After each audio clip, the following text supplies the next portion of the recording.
This world is what we can give, scarred from the way we lived. All those dreams we shared for you. How I wish they could come true.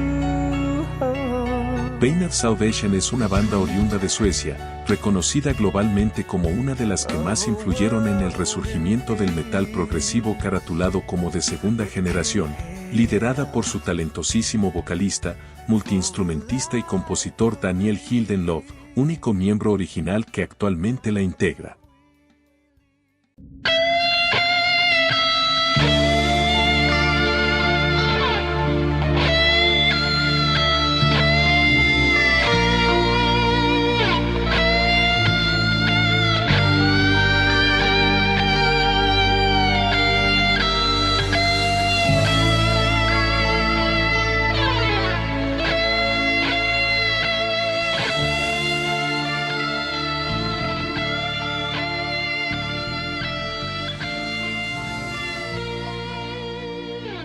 Su sonido es muy particular y podría considerarse como exclusivamente suyo, caracterizado por la calidad musical de sus trabajos y el oficio interpretativo que sus integrantes transmiten, marcados por la innovación, la experimentación y la imprevisión.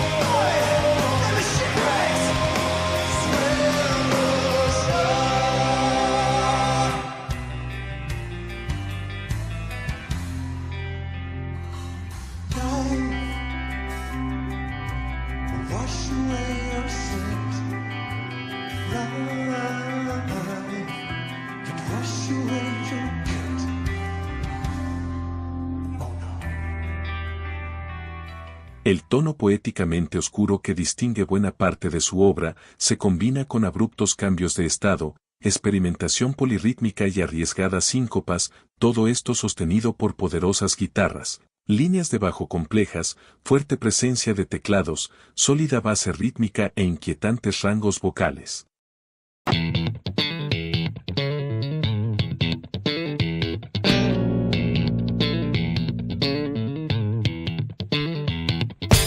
La línea de sus trabajos es de tipo conceptual, con un marcado acento en la emocionalidad y con líricas que abordan con crudeza tanto cuestiones de actualidad mundana como trascendentales, al punto tal que es difícil que cualquier pasaje de sus piezas musicales pase desapercibida, incluso al oyente más distraído.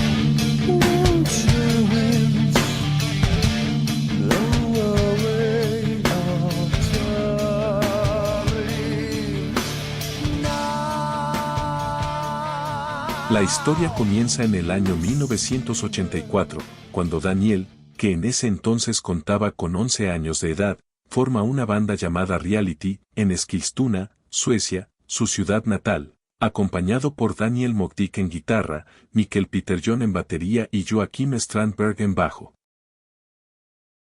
En 1987 la banda participa en el festival de música sueca Swedish Annual Music Contest Rock, el cual, al ser televisado, le otorgó un mayor nivel de difusión.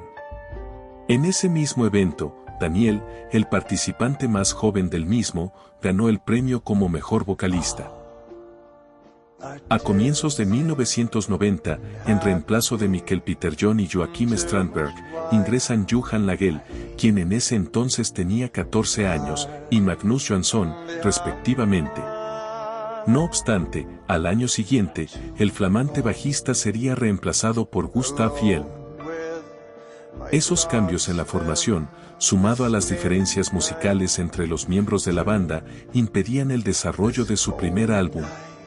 Recién en 1991, Daniel toma la decisión de modificar el nombre definitivo de la banda por Pen of Salvation, manifestando lo siguiente.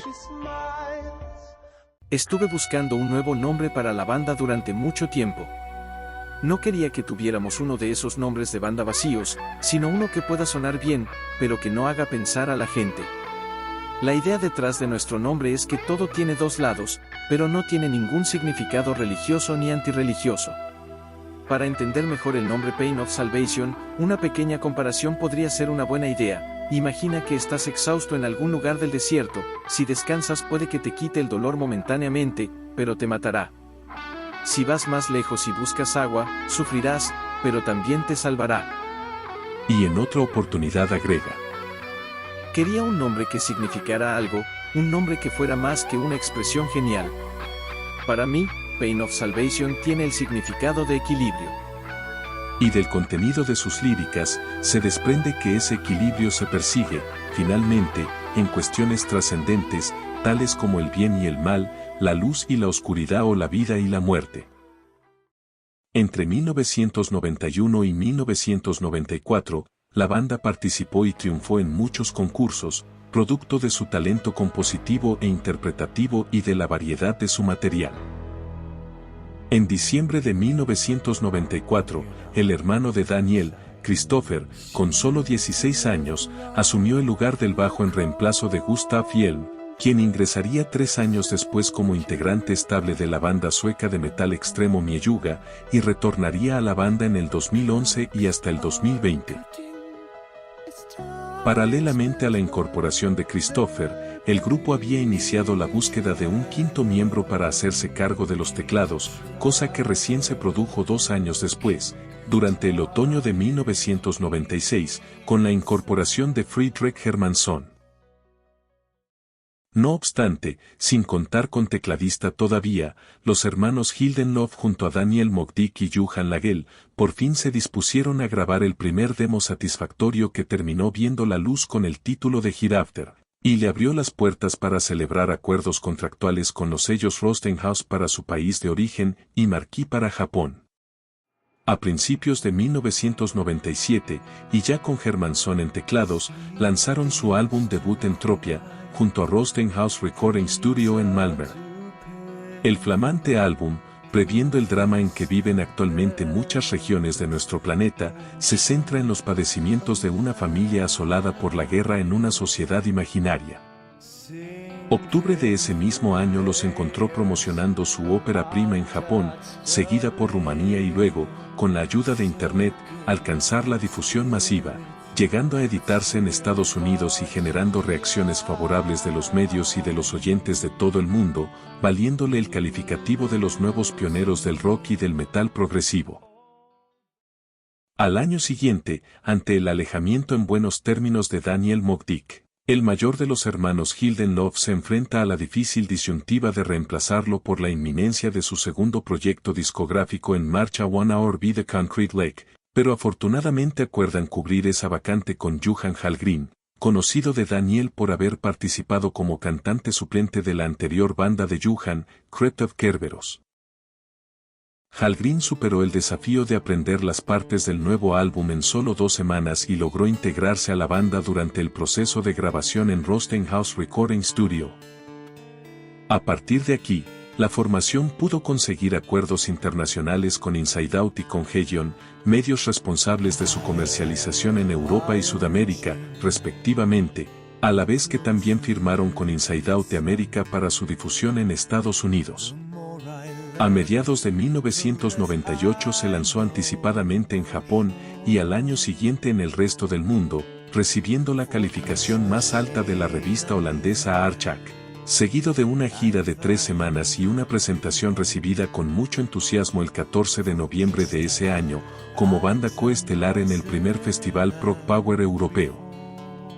Poco después, a partir de febrero de 2000, empezaron a transitar una etapa de inspiración y maduración que les permitiría desarrollar 2 obras consecutivas que, a juicio de una gran mayoría de la crítica, representan la cumbre de sus trabajos en estudio, a punto tal que deberían integrar cualquier ranking objetivo e independiente de los mejores exponentes del género y, por ende, formar parte esencial de la discografía de, cuanto menos, los seguidores del rock y el metal progresivo. La primera de estas 2 obras maestras, que conforma el tercer álbum de la banda, fue creada mientras estaban de gira por Europa junto con el supergrupo neoprogresivo Arena, y cuenta con la participación de los mismos 5 integrantes de su anterior trabajo. Este álbum conceptual, concebido en 3 actos que exponen el lado más oscuro de la banda hasta el momento, nuevamente fue grabado en Rostenhouse Recording Studio, y vio la luz el 31 de octubre de 2000 con el nombre de The Perfect Element, Part 1, constituyéndose en la primera parte de una serie de 3, y cuya segunda entrega fue publicada en 2007 bajo el título de Scarsig. Todas las letras, al igual que la música y los arreglos, pertenecen a Daniel Gildenlow, a excepción de la primera mitad y en los arreglos de cuerdas del tema Her Voices en los que también participa Fredrik Hermansson, y la sección Once en la mitad de The Perfect Element en la que interviene Johan Langehl. Su temática gira en torno a 2 personajes, los cuales, por diversas circunstancias acontecidas en sus vidas, son considerados inservibles para la sociedad y, producto del abuso psicológico y físico sufrido durante su niñez y adolescencia, solo logran conectarse a través del sexo para mitigar su dolor. El abuso infantil, la sexualidad, el amor, la adicción a las drogas, la tragedia, el dolor, la ira, la pérdida, la desesperación, la vergüenza, las luchas internas y el arrepentimiento son aspectos que se desarrollan alrededor de la historia de estos 2 personajes y exponen las consecuencias de esas experiencias durante su etapa de formación. En febrero de 2001, la banda se presentó por primera vez en Estados Unidos para participar en el festival Prog Power, encabezando la cartelera, y a finales de ese año se internó una vez más en Rostenhouse Recording para grabar su segunda obra maestra y cuarto álbum de estudio, Remedy Lane. Este nuevo trabajo conceptual, probablemente el más personal de Daniel Gildenlow a la fecha, fue lanzado al mercado el 28 de enero de 2002, siendo muy bien acogido por la crítica especializada y la comunidad del rock y el metal progresivo en general, y hoy en día, es considerado por muchos como su obra cumbre. Distinto a sus predecesores, este álbum es conceptualmente más ligero y más cercano a la realidad cotidiana, recorriendo con crudeza cuestiones inherentes a las relaciones humanas más habituales y la manera en que nuestro pasado influye en la interacción con los demás. A excepción de la parte instrumental de la pista Romance, que fue desarrollada en colaboración con Fredrik Hermansson, el disco fue escrito en su totalidad por Daniel, con espíritu autobiográfico, y está inspirado en una época de su vida en la que deseaba indagar en la esencia de la libertad. El mismo año de su edición, durante la gira promocional del disco, la banda fue invitada por Dream Theater para participar, desde el 25 de enero al 18 de febrero, como teloneros de su gira europea del álbum 6 Degrees of Inner Turbulence. El 12 de mayo de 2003, un año después de su lanzamiento, la banda grabó una magistral presentación acústica en Eskilstuna, su ciudad de origen, ante un auditorio de invitados especiales, y posteriormente, en febrero de 2004, ese Unplugged terminó siendo lanzado comercialmente por Inside Out Music con el título 12:5, alusivo a la fecha en que se realizó el recital. En 2016 Inside Out Music edita Remedy Lane Relive, que registra la presentación en vivo que hicieron del álbum en el Festival Prog Power de Estados Unidos de 2014, con Ragnar Sulverie en guitarra, Daniel Carlson en teclados, Gustav Hjelm en bajo y Leo Margrit en batería. Ese mismo año, Inside Out Music lanza al mercado Remedy Lane Revisited, en 2 CDs, con el registro en vivo anterior de 2014, y la copia remasterizada y remezclada por Jens Bugrién de la versión original. En 2020 Ensada Music edita la edición doble de The Perfect Element, Part 1, Anniversary Mix, completamente remezclada y masterizada por Pandas Landmark y League Gold y con un bonus disc de 8 temas. Painted Salvation aún sigue vigente y ha venido generando muchos otros trabajos al día de la fecha, pero el nivel logrado con estos dos magníficos álbumes, como ya se dijo, dejó la vara muy alta y, sin lugar a dudas, merecen ocupar un lugar destacado entre los representantes del género.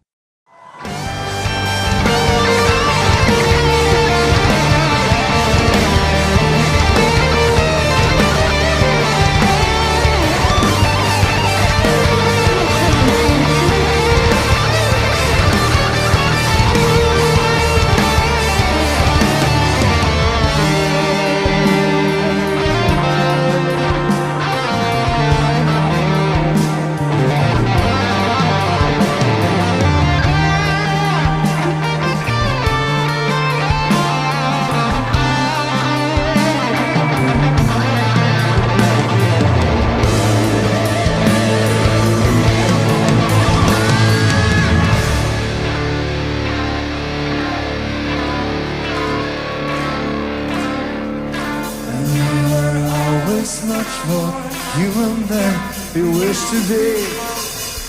When I remember when you sat your bed under him, it was a price to feel such pain. When all the years I've been faithful to you, despite the hunger flowing through my veins. Tried to calm this down, swallowed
safely. Be nice to each other, okay? Cheers to love.